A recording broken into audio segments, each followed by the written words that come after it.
রাজা নমরুদের অবিশ্বাস্য জীবনীকা। যে দাবি করেছিল, আমি তোমাদের সৃষ্টিকর্তাকে খুন করব, কারণ আমিই সবচাইতে মহান, আমার শক্তির কাছে সমতুল্য কেউ নাই। সে এই অভিশপ্ত রাজা যে উঁচু টাওয়ার বানিয়েছিল, যেখান থেকে সে আল্লাহকে তীর ছুঁড়ে মারে এবং উপর থেকে রক্তমাখা তীরটি ফিরতে দেখে যে চিৎকার করে বলেছিল, দেখো, আমি তোমাদের আল্লাহকে হত্যা করেছি।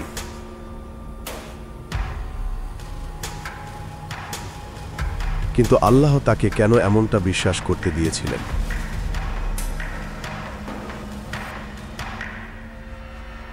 কেনই বা ইব্রাহিম আলাইহিস সালামকে অগ্নিকুণ্ডে নিক্ষেপ করা হয়? ইতিহাসের সবচেয়ে বর্বর রাজা যে 400 বছর ধরে রাজত্ব করেছিল, কিন্তু সামান্য একটা মশা তার নাক দিয়ে মাথায় ঢুকে তার মৃত্যু ঘটায়, দোজখের আগুনে পতিত হয় সেই পিশাচ।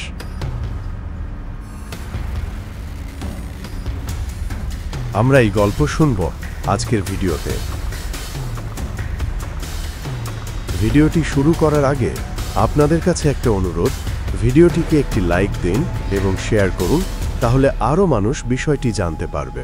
আপনি প্রস্তুত তো? তাহলে চলেন শুরু করি। অনেক হাজার বছর আগে নমরুদ যখন রাজত্ব শুরু করে, প্রজারা তাকে ভালোবাসত, কারণ সে ছিল ন্যায় বিচারক। ধীরে ধীরে তার আধিপত্য উত্তর দিক থেকে দক্ষিণ দিকে বিস্তার লাভ করতে থাকে। ক্ষমতার সাথে সাথে তার অহংকারও বাড়তে থাকে। প্রথমে প্রজারা রীতি অনুসারে সন্ধ্যাতারা আর মূর্তির পূজা করত, কিন্তু তার চাটুকারের কোনো কমতি ছিল না। তারা সবসময় তার কানের কাছে ফিসফিস করত, বলত, পূজাদের উচিত সন্ধ্যাতারা আর মূর্তিদের পূজা না করে এখন থেকে নমরুদকেই পূজা করা, কারণ নমরুদ তাদের খাওয়ার ব্যবস্থা করে দেয়, ঘুমানোর জায়গা করে দেয়। নমরুদ মাথা নাড়ে, সে তার মতো করে বিশাল মূর্তি বানাতে নির্দেশ দেয়।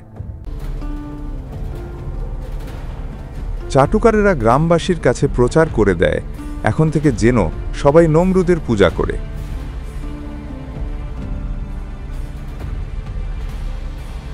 পৃথিবীর ইতিহাসে নমরুদই প্রথম ব্যক্তি যে নিজেকে আল্লাহ হিসাবে দাবি করে। আর এর পরিণাম দেখতে ভিডিওটি শেষ পর্যন্ত দেখতে থাকুন।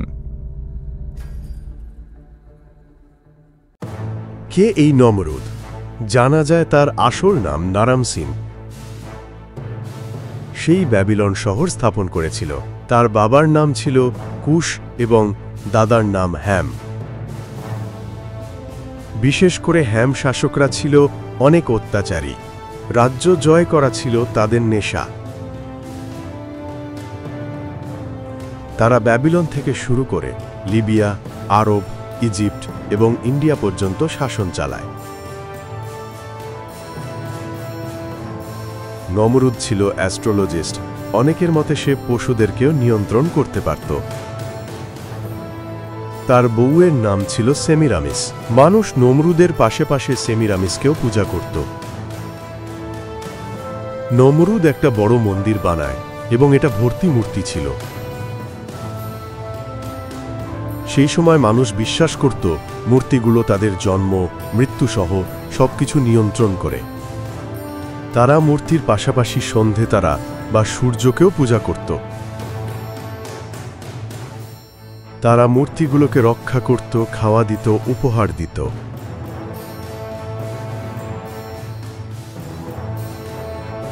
এই মন্দিরগুলোকে পূজার পাশাপাশি বিচার সভা হিসাবেও ব্যবহার করা হতো। যে সমাজের রীতিনীতি না মানবে, রাজাকে অস্বীকার করবে, তাকে এখানেই বিচার করা হতো।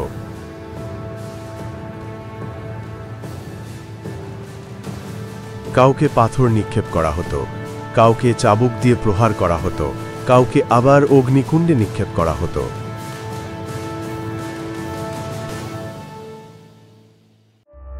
একদিন ঘুমের মধ্যে নমরুদ একটা স্বপ্ন দেখল। স্বপ্নটা ছিল একদম বাস্তবের মতো। যেন সে দেখল একটা উজ্জ্বল আলো আকাশ থেকে নেমে এসেছে।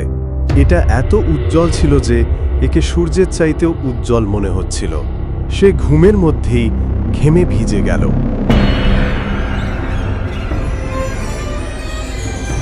সে দরবারের সবচাইতে অভিজ্ঞদের তলব করল এবং স্বপ্নের ব্যাখ্যা চাইল।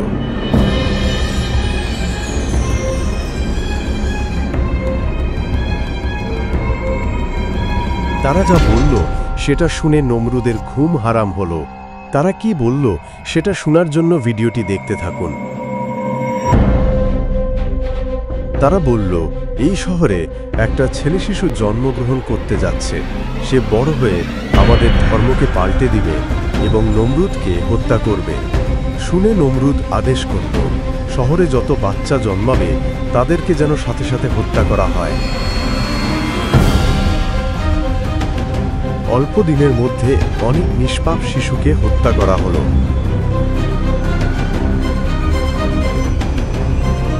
ওই সময় ইব্রাহিম আলাইহিওয়াসাল্লামের মা তাকে প্রসব করার জন্য প্রস্তুত হচ্ছিলেন।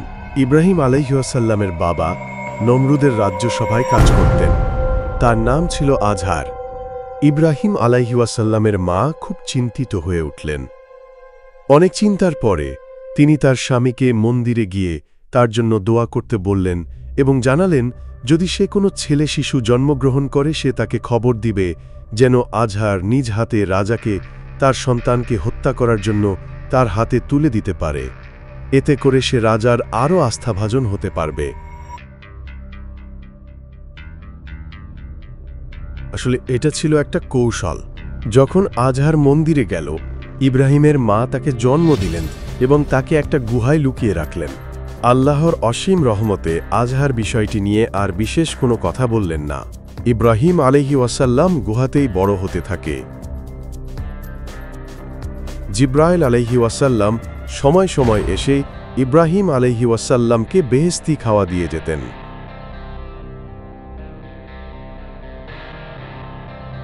গুহাতেই তিনি বড় হন এবং রাজা সেই বিশেষ স্বপ্নের কথা ভুলে যায়।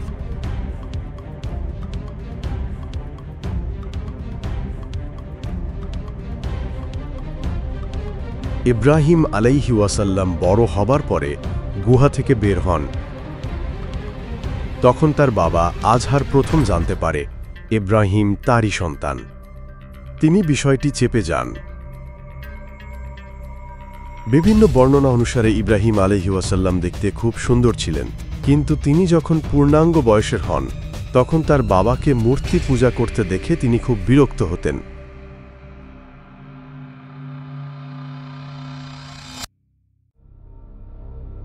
একদিন রাতে তিনি পাহাড়ে বসে আছেন, গভীর চিন্তায় মগ্ন। তার সামনে সুন্দর চাঁদ। তিনি ভাবেন এটাই হয়তো আল্লাহ, কিন্তু সকালে সেটা মিলিয়ে যায়। তিনি জানতেন আল্লাহ সর্বশ্রেষ্ঠ, তিনি মিলিয়ে যেতে পারেন না। এরপরে তিনি ভাবেন সূর্য হয়তো আসল আল্লাহ, কিন্তু সূর্য রাতে আঁধারে মিলিয়ে যায়। তখন তিনি নিশ্চিত হন এসব সূর্য চন্দ্র তারা কিছুই আল্লাহ না।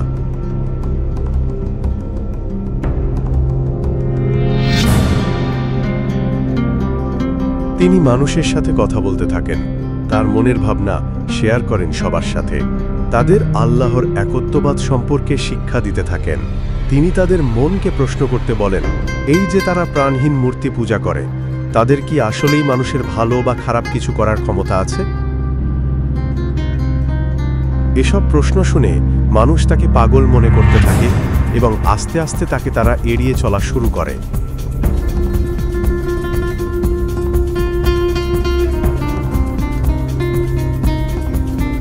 তার এসব কথা শুনে তার বাবা খুবই বিরক্ত হন এবং বলেন সে যদি এসব উল্টাপাল্টা কথা বলা বন্ধ না করে তাহলে সে তাকে হত্যা করবে।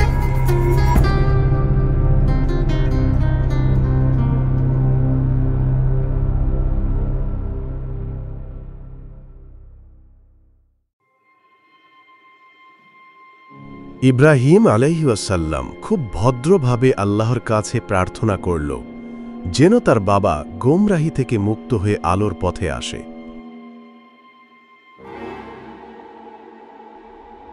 তিনি কখনো চান নাই তার বাবা দোজখের আগুনে অনন্তকাল জ্বলুক। অবশেষে আল্লাহর আদেশে তিনি বাসা থেকে বের হয়ে গেলেন, কিন্তু তিনি তার লক্ষ্য থেকে বিচ্যুত হন নাই। তিনি মানুষদের তার আদর্শের কথা, আল্লাহর একত্ববাদের কথা বলেই যাচ্ছিলেন, কিন্তু কেউ তার কথা শুনছিল না। একদিন রাতে তিনি একটা বুদ্ধি করলেন।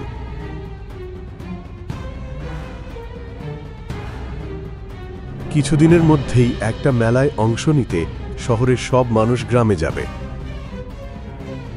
উনি সেই সময়ের জন্যই অপেক্ষা করছিলেন। উনি সবার অজান্তেই সেই মেলায় গেলেন না। তিনি একটা বড় কুড়াল সংগ্রহ করলেন। আস্তে আস্তে মূর্তিগুলোর কাছে গেলেন। অনেক মূর্তির সামনে খাওয়া দেয়া আছে। তিনি বলে উঠলেন, তোমাদের কি অসুবিধা, খাচ্ছ না কেন? তিনি একে একে সব কয়টা মূর্তি ভেঙে ফেললেন।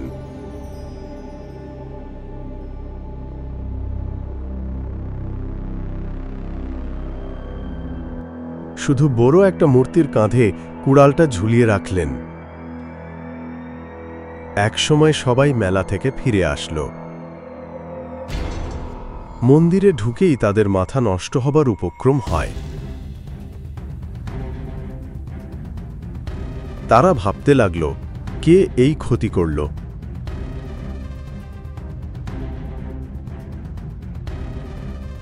তাদের মনে পড়ল ইব্রাহিমের কথা। সে একমাত্র মূর্তিগুলো পছন্দ করত না, নিশ্চয়ই এটা তারই কাজ হবে। তারা সবাই তাকে প্রশ্ন করল, কে ভেঙেছে এসব মূর্তি? উত্তরে ইব্রাহিম আলাইহিস সালাম বললেন, বড় মূর্তিটা সম্ভবত এই কাজ করেছে। সে চায় না মানুষ তাকে ফেলে অন্য কোনো মূর্তি পূজা করুক। তোমরা তাকে জিজ্ঞেস করে দেখতে পারো, সে নিশ্চয়ই আসল ঘটনা বলতে পারবে। তারা তখন বলল, এই মূর্তি কথা বলতে পারে না, সে কিভাবে বলবে কে এসব করেছে? ইব্রাহিম আলাইহিস সালাম উত্তর দিলেন, যে মূর্তি কথা বলতে পারে না, নিজেদেরকে রক্ষা করতে পারে না, সে কিভাবে তোমাদেরকে রক্ষা করবে? তোমরা কি এখনো বুঝতে পারছো না? এতদিন ধরে তোমরা কি ভুল করছো? তাদের মধ্যে জ্ঞানী ব্যক্তিরাও ইব্রাহিমের প্রশ্নের উত্তর দিতে পারছিল না, কারণ ইব্রাহিমের এই অকাট্য যুক্তির বিপক্ষে কিছু বলার ছিল না তাদের। কিন্তু তাদের অহংকার স্বীকার করতে দিল না যে তারা ভুল পথে হাঁটছিল। তারা ইব্রাহিমকে অ্যারেস্ট করল এবং রাজা নমরুদের কাছে নিয়ে গেল। তারা নমরুদকে সবকিছু খুলে বলল। নমরুদ প্রথমে ইব্রাহিম আলাইহিস সালামের সাথে কথা বলতে চাইল। প্রথমে সে তাকে বোঝানোর চেষ্টা করল, কিন্তু ইব্রাহিম আলাইহিস সালাম কিছুতেই সত্য থেকে নড়তে চাইছিল না। সে বলে উঠল, আমার আল্লাহ আমাকে জন্ম দিয়েছেন, বড় করেছেন, তিনি আমাকে মৃত্যু দিবেন। শুনে নমরুদ অনেক রাগান্বিত হল, চিৎকার করে বলল, আমি তোমার মৃত্যুর ব্যবস্থা করছি, দেখি কে তোমাকে বাঁচায়। নমরুদ তৎক্ষণাৎ আদেশ করল বিশাল অগ্নিকুণ্ড বানাতে।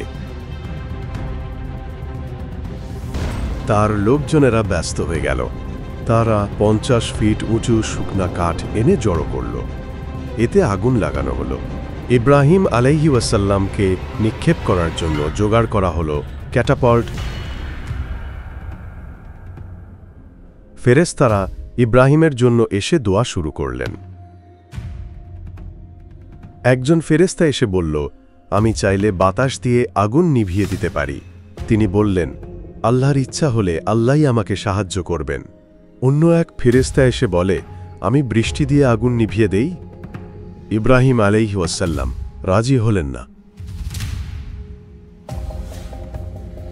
ইব্রাহিমকে ছুঁড়ে ফেলার জন্য শেষ মহড়া হচ্ছে, তিনি নির্বিকার। একসময় তাকে অগ্নিকুণ্ঠে নিক্ষেপ করা হলো। আল্লাহর ইচ্ছায় আগুন তার তাপ হারিয়ে নীল হয়ে গেল। ইব্রাহিম পরম নিশ্চিন্তে আগুনের ভেতর দাঁড়িয়ে আছেন।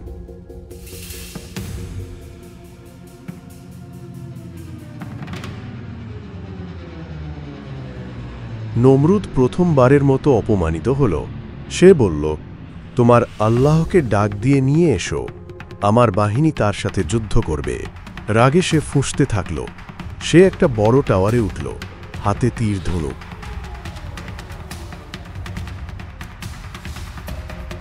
সে চিৎকার করতে থাকে, কোথায় তোমার আল্লাহ? আমি তাকে হত্যা করব। এই বলে সে আকাশের বুকে একটা তীর ছুঁড়ে মারে।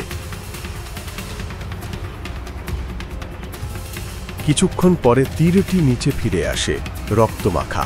খুশিতে সে চিৎকার করে বলে, এই যে দেখো, আমি তোমার আল্লাহকে হত্যা করেছি। ঠিক সেই মুহূর্তে পরামর্শ করছিল 2টি মশা। এরপরে অনেকগুলো মশা এক হল এবং দলবদ্ধভাবে রাজা আর তার সেনাবাহিনীকে আক্রমণ করে।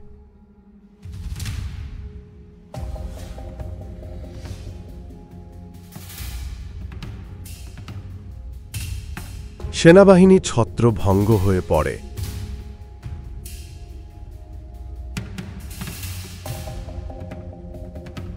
একটা মশা রাজার পিছু নেয়। রাজা প্রাণপণে দৌড়ে পালায়।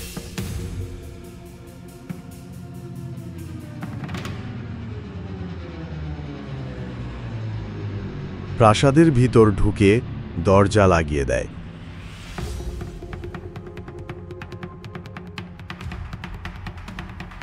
কিন্তু ততক্ষণে একটা মশা রাজার নাকের ফাঁক দিয়ে মাথায় ঢুকে যায়।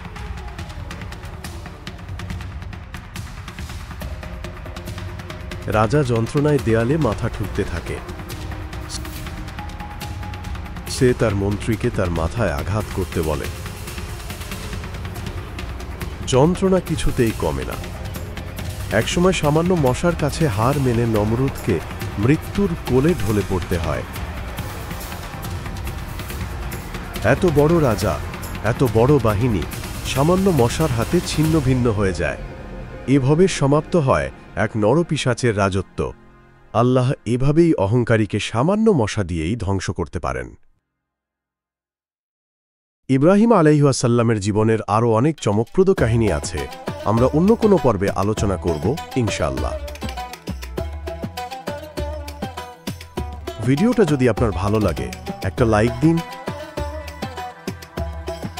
আর কমেন্ট করে জানান আপনি কোন ধরনের গল্প শুনতে চান। আমরা চেষ্টা করব সবার প্রশ্নের উত্তর দিতে। ভালো থাকবেন। আল্লাহ হাফেজ।